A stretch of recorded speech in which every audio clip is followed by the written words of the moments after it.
Future continuous tense इसकी पहचान क्या है? यदि हम हिंदी के वाक्य देखें तो उनके क्रिया के अंत में रहा होगा, रही होगी, रहे होंगे या फिर ता रहूंगा, ती रहूंगी, ते रहेंगे।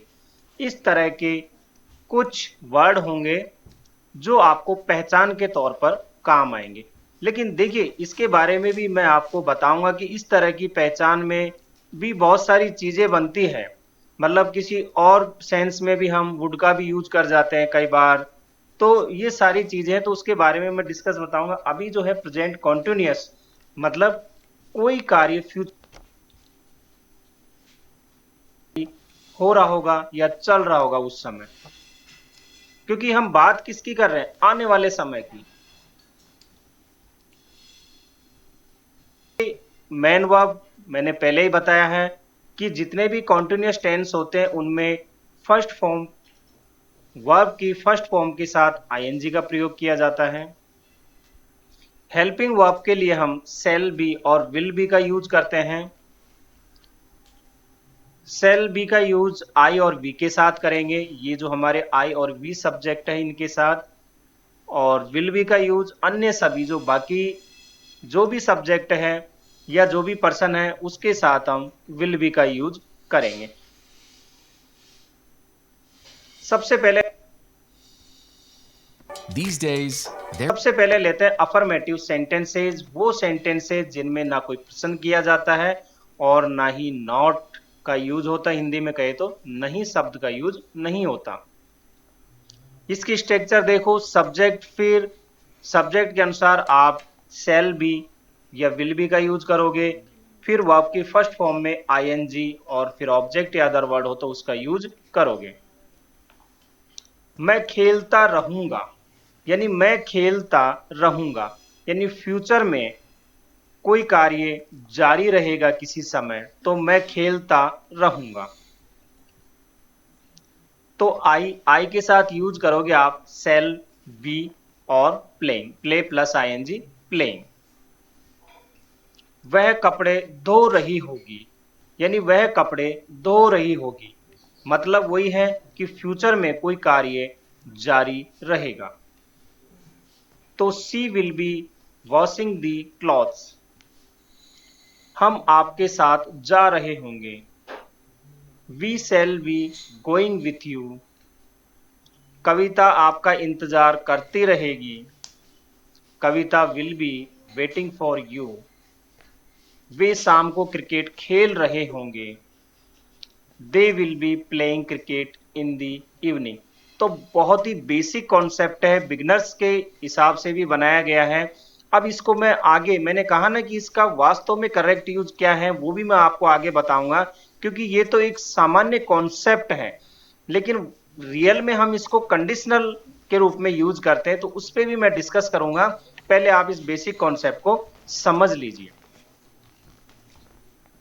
और भी कुछ एग्जाम्पल है जैसे इस तरह की जिसमें ता रहूंगा या रहा होगा नहीं होगा, फिर भी वो फ्यूचर कंटिन्यूअस में बनते हैं। जैसे मैं बैठा रहूंगा, इसका मतलब फ्यूचर में जो है बैठे रहने का कार्य जो है वो जारी रहेगा, तो मैं बैठा रहूंगा। तो आप लिखोगे आई शैल बी सिटिंग। तुम खड़े रहोगे, यू विल बी स्टैंडिंग। वे लोग सोए रहेंगे, दे विल बी स्लीपिंग। तो ये कुछ इस तरह के एग्जाम्पल हैं जिनको आप पहचान देख के लगता है कि शायद ये फ्यूचर कॉन्टिन्यूअस में नहीं होगा, लेकिन आप इसके सेंस को समझो कि तुम खड़े रहोगे, तो खड़े रहने की जो क्रिया है वो फ्यूचर में क्या है? जारी रहेगी। तो ये सेंस वही कह रहा है, इस सेंस में भी हम फ्यूचर कॉन्टिन्यूअस का यूज करेंगे। नेक्स्ट है नेगेटिव सेंटेंसेज।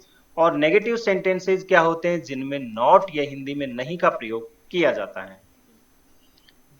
अब हमारी स्ट्रक्चर देखो, सब्जेक्ट, सब्जेक्ट के अनुसार आप शैल या विल का यूज करोगे, और यहां ध्यान रखो शैल और विल के बाद नॉट का यूज करना, फिर बी का यूज करना है, यानी कि सेल विल के बीच, सेल विल और बी के बीच में नॉट का प्रयोग करना है। बहुत इंपॉर्टेंट, ये ध्यान रखना है, इसमें कहीं गलती ना हो कि डायरेक्ट आप सेल बी या विल बी का यूज करके फिर नॉट लगा दो, वो गलत हो जाएगा। फिर आगे का पैटर्न सेम है। मैं पढ़ता नहीं रहूंगा, यानी नेगेटिव आ गया, तो I shall not be reading, I shall not be reading. ध्यान रखना यहां नॉट का प्रयोग सेल और बी के बीच में हुआ। वे लड़कों को पढ़ा नहीं रहे होंगे, they will not be teaching the boys.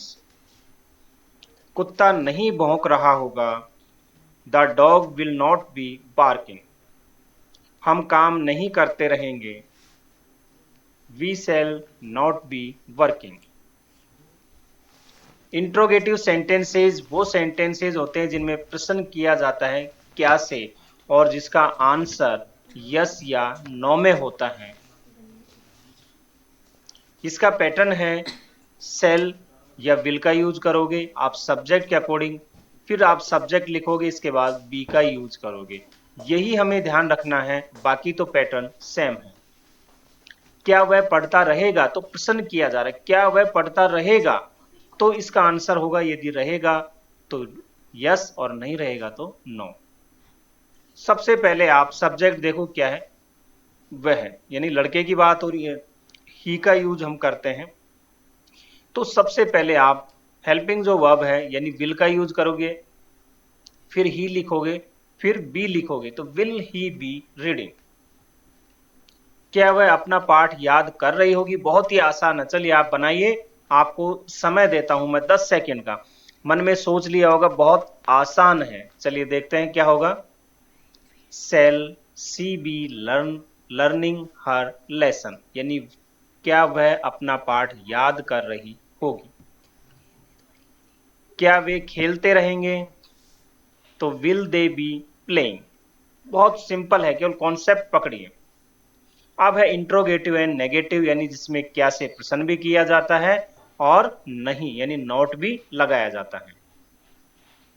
Cell या विल का यूज करोगे, फिर सब्जेक्ट, इसके बाद नॉट, फिर बी का यूज करोगे। ये आपको ध्यान रखना है। फिर आगे का पैटर्न ऐसे कैसे रहेगा।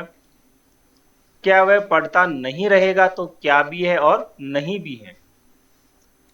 तो यहां लिखोगे सब्जेक्ट क्या है, वह यानी ही, तो ही के साथ विल का यूज करोगे तो विल ही, फिर नॉट, फिर बी, फिर वर्ब की फर्स्ट फॉर्म में आईएनजी, तो will he not be reading.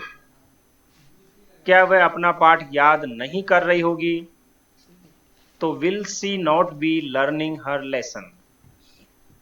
क्या वे खेलते नहीं रहेंगे, will they not be playing. अब WH फैमिली के लेते हैं। इसका क्या पैटर्न होगा, आप सबसे पहले WH वर्ड लिख दो, फिर सेल या विल का यूज करोगे, फिर सब्जेक्ट का, तो सब्जेक्ट के अकॉर्डिंग ही आपको सेल या विल का यूज करना है। नेगेटिव है तो नॉट लगा दो, फिर बी का यूज करना है, और बाकी ऐसे कैसे। WH वर्ड कौन से होते हैं ये मैं हर टेंस में आपको बताता हूं, यहां पे लिखे हुए भी हैं। वह क्या खेलता रहेगा। देखिए WH से जब क्वेश्चन किया जाता है तो उसमें आपको विस्तार से बताना होता है हमें, और वह क्या खेलता रहेगा। अब क्या खेलता रहेगा तो उसके बारे में बताना है कि वो क्या खेलता रहेगा। तो आप बनाइए इसको। सबसे पहले आप सब्जेक्ट देखो, वह लड़के की बात हो रही है, तो इसके साथ पहले आप क्या देखो, क्या के लिए आप व्हाट लिखोगे, फिर इसके बाद सब्जेक्ट हमारा क्या है ही, और ही के साथ विल का यूज होगा, फिर सब्जेक्ट लिख दोगे, फिर बी, और फिर वर्ब की फर्स्ट फॉर्म में आईएनजी, तो what will he be playing. वह क्या नहीं खेलता रहेगा, ये नेगेटिव है, तो यहां क्या हुआ, सब्जेक्ट और बी के बीच में नॉट लगा दो, तो what will he not be playing. वह क्यों बैठा रहेगा, या नेगेटिव है तो नहीं रहेगा, तो why will he be sitting. यदि नेगेटिव है, why will he not be sitting. दोनों तरह से मैंने बना के बता दिया, बहुत ही आसान है। अब समरी देखो, यदि आप नहीं समझ पाए हो इस टेंस को, तो एक बार समरी देख लो, आपको बिल्कुल जो है ये क्लियर हो जाएगा।